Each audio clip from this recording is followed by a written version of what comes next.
होना उनके होने का प्रमाण है।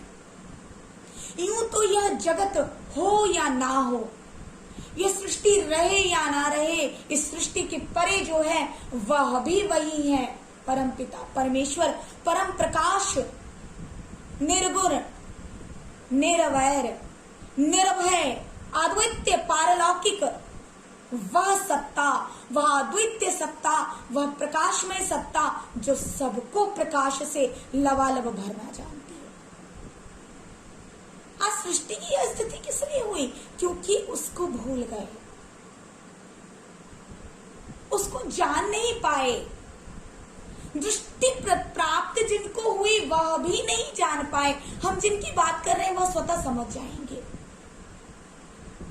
जिनको वह दृष्टि प्रदान की गई, जिनको दिव्य दृष्टि प्रदान की गई, वह भी नहीं जान पाए। वह भी आज इस समर के विषय में कुछ नहीं जानते। प्रश्नों के उत्तर नहीं है किसी के पास, और प्रश्न करने पर झल्ला जाते हैं, बौखला जाते हैं। अनेक प्रकार से उन प्रश्नों का उत्तर देने की बजाय अनेक प्रकार से द्वंदात्मक ऐसे द्वंदात्मक कार्यों को प्रारंभ कर देते हैं, ऐसे मूर्खताओं का प्रदर्शन करते हैं, जिसके कारण उस महापुरुष की लीला पर भी आशंकित प्रश्न उठ जाया करते हैं। उस परम पिता परमेश्वर को लेकर मनुष्य, जीवात्मा, शिष्य उस ईश्वर की, बल्कि वह दिव्य संतान है जिसको उसने असाधारण कहा, वह भी आशंकित हो जाया करते हैं, वह भी भ्रमित हो जाया करते हैं, और एक ऐसे दौर का, एक ऐसे मार्ग का अनुसरण कर लेते हैं जिसके विषय में उन्होंने कभी नहीं कहा। परमपिता परमेश्वर ने कभी अपनी किसी वाणी के माध्यम से, किसी वचन, किन्हीं भी वचनों के माध्यम से, और ना ही किसी शास्त्र ग्रंथ, वेद इत्यादि के माध्यम से जिस मार्ग या जिस विषय में उन्होंने कभी नहीं कहा। हम सभी महासमर की बात कर रहे हैं, क्रांति की बात कर रहे हैं, दिव्य क्रांति, उस दिव्य पुरोधा के द्वारा छेड़ी हुई उस परमपिता परमेश्वर की दिव्य पुरोधा। हम इस यहाँ किसको कह रहे हैं? परमपिता परमेश्वर, आशुतोष भगवान को कह रहे हैं। यहाँ भगवान की बात हो रही, किसी भी मनुष्य की बात नहीं हो रही, किसी भी साधारण संत महापुरुष की बात नहीं, परमपिता परमेश्वर की बात हो रही है, परम प्रकाश की बात हम कर रहे हैं। इसलिए इसको अन्यथा कोई भी कुछ और ना समझ ले, कुछ और ना ले ले, अपनी धर्मांधता का परिचय ना दे कहीं, अपनी जागीर, अपना धरोहर ना समझ करके शोर मचाएं, क्योंकि शोर मचाने की बात नहीं, वह ईश्वर, वह परमात्मा जो परम प्रकाश को धारण किए हुए, इस परम प्रकाश को प्रदान करने वाला, कण-कण में निवास करने, कण-कण में वास करने वाला, वह निर्गुण निराकार परमात्मा कण-कण से सबको देख रहा है। उसकी आराधना करने का अधिकार संपूर्ण विश्व को, संपूर्ण सृष्टि को है, कतरे कतरे को है, कण-कण में है झांकी उस भगवान की।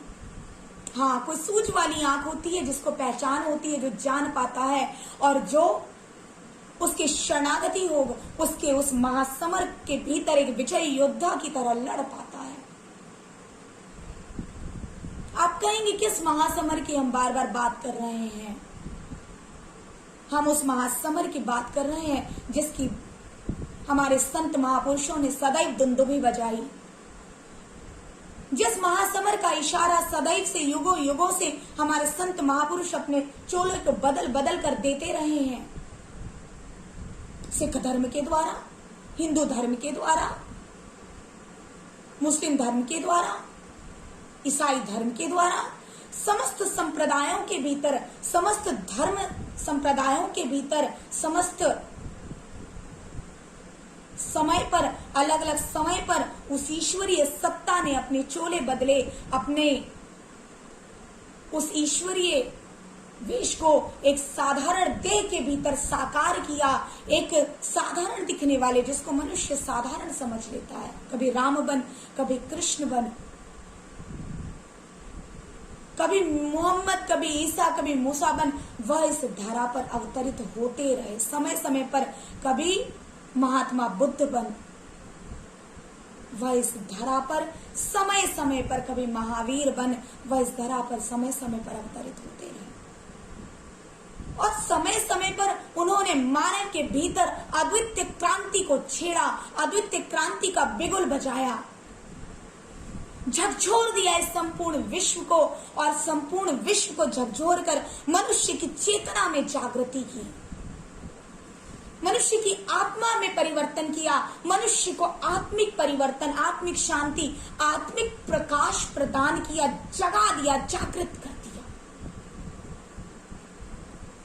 सदैव आत्मा का दर्शन, आत्म दर्शन की बात की, सदैव उस ईश्वरीय प्रकाश की बात की, सदैव उस ईश्वर के दर्शन की बात की, और सदैव इस धरातल पर उस अशांत विश्व को शांति प्रदान की, प्रकाश प्रदान किया, नीतियां प्रदान की, धर्म प्रदान किया, और बिगड़े हुए समाज के ढांचे में सदैव मूलचूल परिवर्तन किए।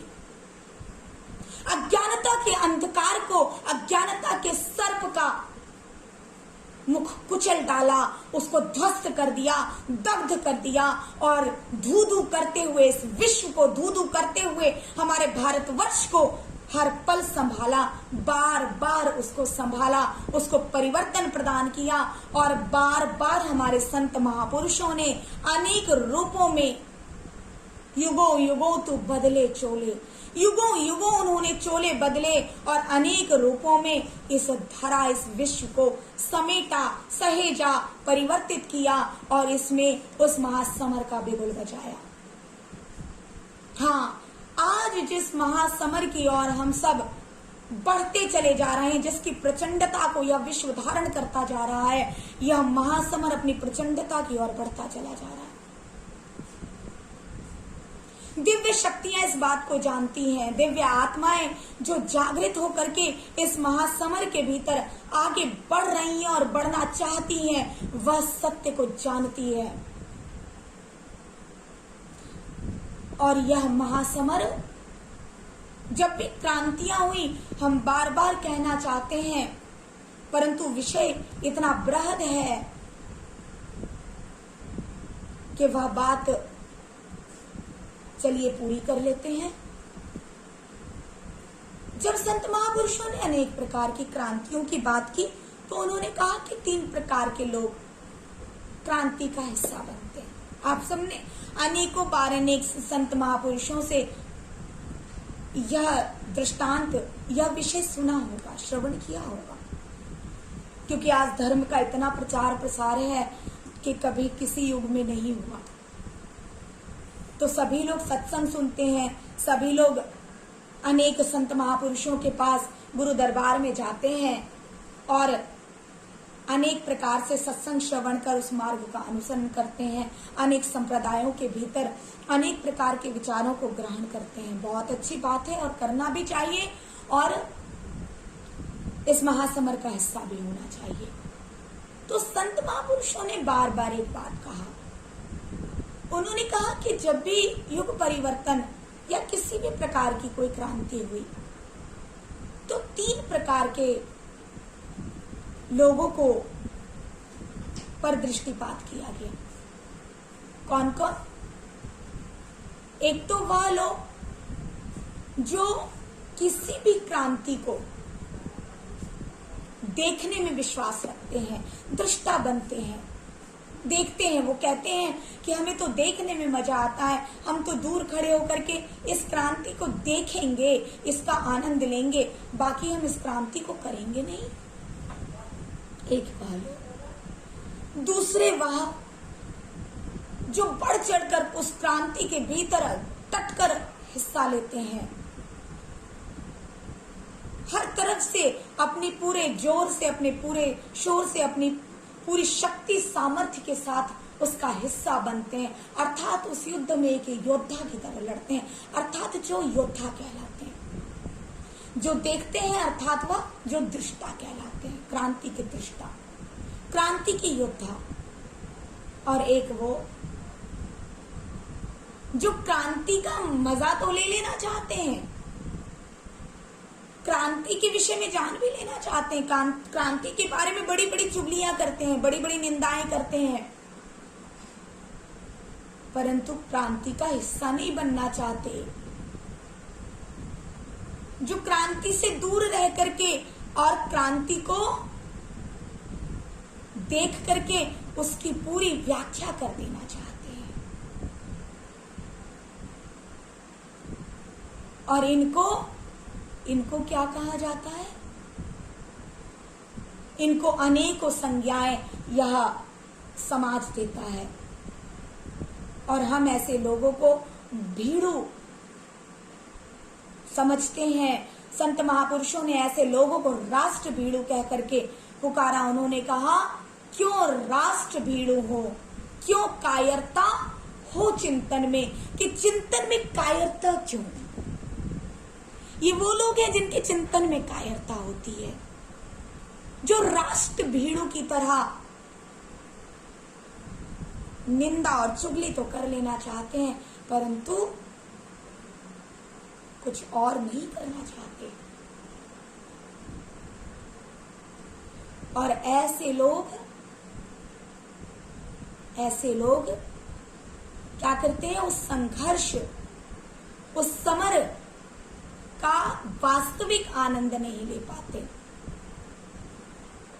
क्योंकि वास्तव में समर का आनंद तो वही लेते हैं जो समर के भीतर एक योद्धा की तरह संघर्षरत हुआ करते हैं।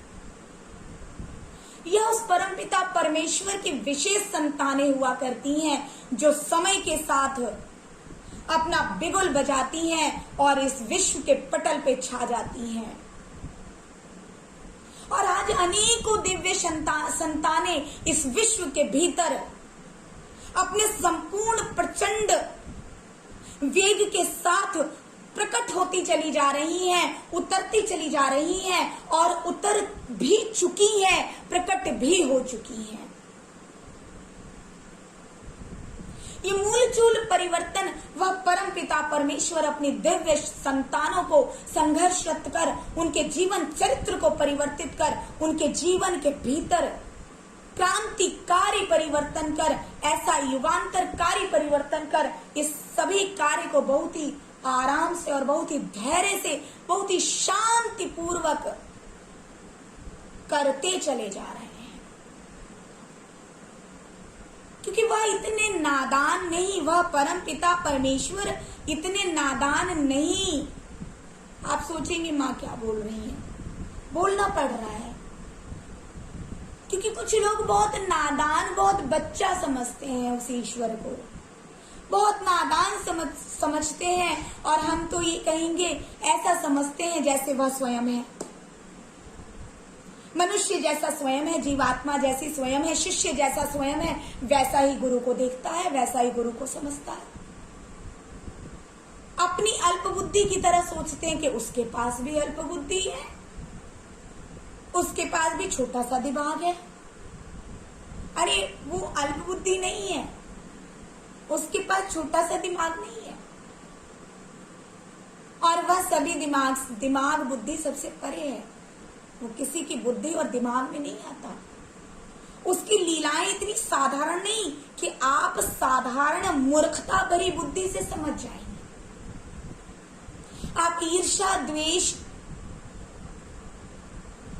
और द्वंद्व, संशय और प्रतिस्पर्धाओं में यह जान लेंगे शैतानी बुद्धि के द्वारा। आप सोचें कि आप भगवान को, आप उस ईश्वर को, आप उस सदगुरु को जान लेंगे, तो क्या आप जान लेंगे? कोई नहीं जान सकता, ना कोई कभी जान पाया है और ना ही कोई जान सकता है। उसको जानने के लिए किसी बाहरी विद्या, बाहरी ज्ञान, बाहरी शक्ति की आवश्यकता नहीं है। ये बातें ना एक जीवात्मा को समझ आती है, ना एक शिष्य को समझ आती है, और ना ही जो अल्प बुद्धि, अज्ञानता भरी बुद्धि को लेकर के और चाहता है कि मैं तो बहुत कुछ जान गया हूं, बहुत ही सारा कुछ मुझे पता है, सारा कुछ उस ईश्वर के मिशन का तो मुझे सारा ज्ञान है, अब तो मैं उसके मिशन को एकदम मैं ही पूरा कर दूंगा, उसकी भी आवश्यकता नहीं है। कहते तो है कि